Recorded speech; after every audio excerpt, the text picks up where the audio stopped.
Bienvenidos y bienvenidas a este espacio de reflexión, el podcast llamado Voces que nacen en el Ecuador. El día de hoy hablaremos de los medios de comunicación, el poder que ejercen, cómo la religión se ha relacionado con ellos, el proceso de alfabetización en nuestro país y sobre todo el derecho a la comunicación como parte del summa causae, el buen vivir. Un tema que no es solo académico, sino vital para entender quiénes somos como sociedad, porque los medios no son neutros, son escenarios de disputa de poder y en Ecuador han marcado profundamente la manera en que pensamos, creemos y hasta soñamos. Parte 1. Medios y poder. Si revisamos nuestra historia, vemos que los grandes periódicos y canales de televisión siempre estuvieron en manos de élites económicas, familias vinculadas a bancos, empresas comerciales o incluso partidos políticos.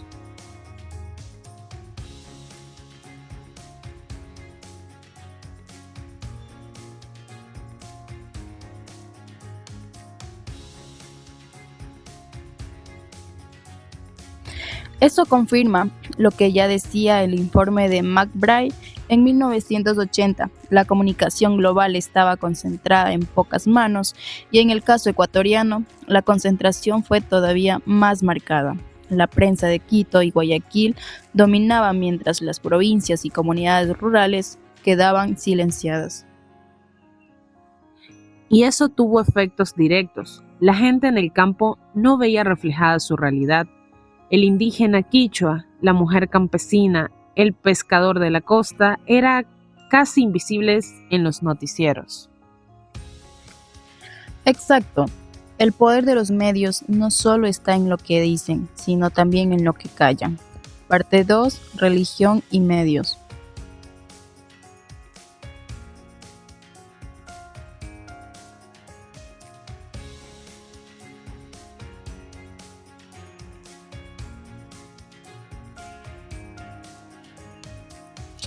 Ahora, la religión también fue parte de ese entramado durante siglos.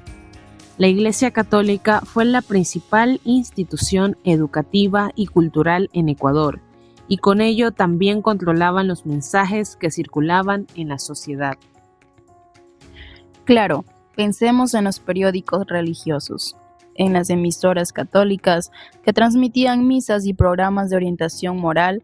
La Iglesia fue un medio de comunicación en sí misma, definiendo lo que se debía pensar sobre familia, sexualidad o política.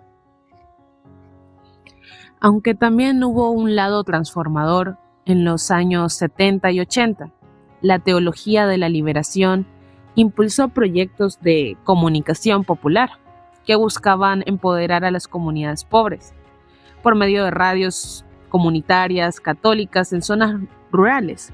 Ayudaron a alfabetizar y a organizar a la gente. Eso demuestra que la religión y los medios no son un bloque monolítico, dependen de quién los use y para qué fines. Parte 3. Alfabetización y democratización de la palabra.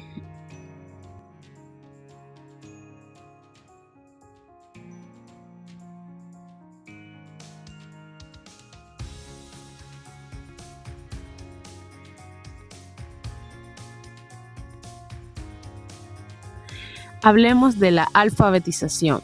En 1950, casi la mitad de la población ecuatoriana era analfabeta. Eso limitaba no solo el acceso a la información, sino también la participación ciudadana. Por eso, la radio se convirtió en el medio más democrático de la época.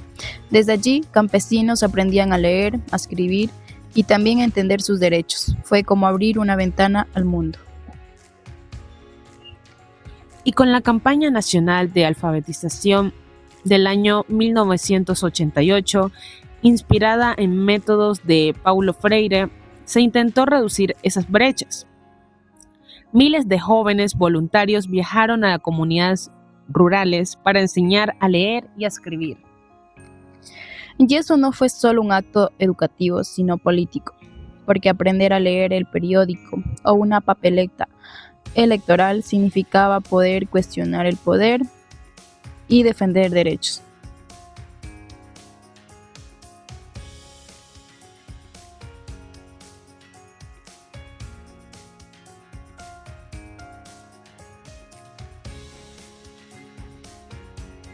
Parte 4. Derecho a la comunicación y summa causa. Ahora llegamos a un punto clave, el derecho a la comunicación.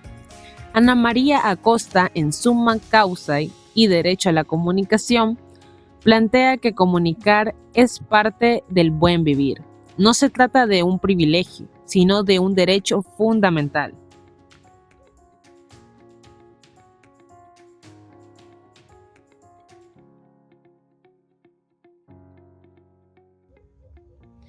El summa causae nos recuerda que vivir bien es vivir en equilibrio, con justicia y respeto mutuo, y eso no puede lograrse si solo unos pocos tienen el poder de hablar y de informar. Por eso la Constitución de 2008 reconoció el derecho a la comunicación y estableció que debe existir un equilibrio entre medios privados, públicos y comunitarios. Fue un paso histórico en América Latina.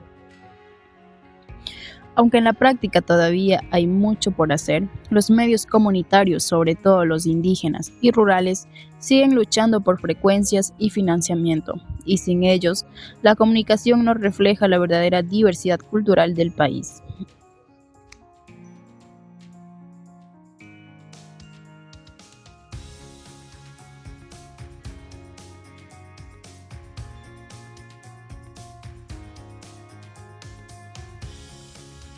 El desafío es que la comunicación no sea vista como mercancía, sino como derecho. Como dice Acosta, comunicar es construir comunidad, compartir experiencias, fortalecer la democracia y garantizar dignidad.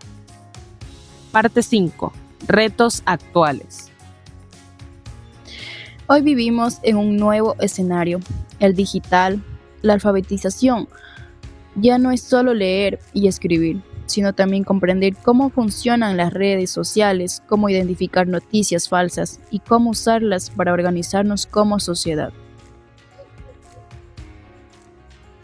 Y eso nos conecta otra vez con el informe de McBride.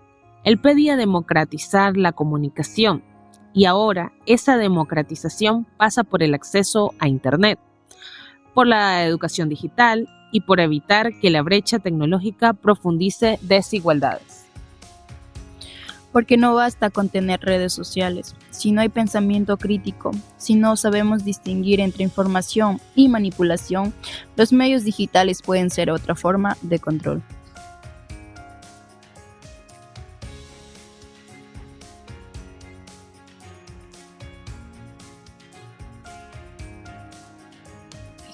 Y al mismo tiempo, una gran oportunidad.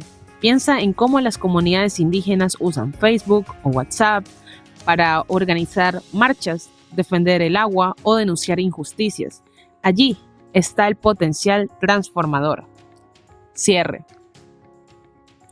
En conclusión, los medios en Ecuador son mucho más que espacios de información. Han sido mecanismos de poder, instrumentos de religión, canales de alfabetización y sobre todo escenarios de lucha por el derecho a comunicar.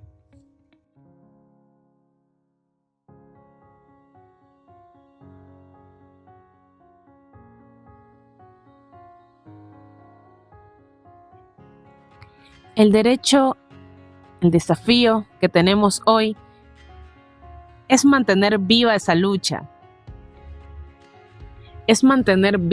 lucha. Alfabetización digital, pluralidad de voces y medios que reflejen nuestra diversidad. Como dice Acosta, sin comunicación no hay summa causa, porque vivir bien es también ser escuchado, ser reconocido y tener voz en la historia colectiva. Que no se quede en manos de unos pocos el derecho a contar quiénes somos. Que todas y todos podamos hablar, escuchar y construir juntos.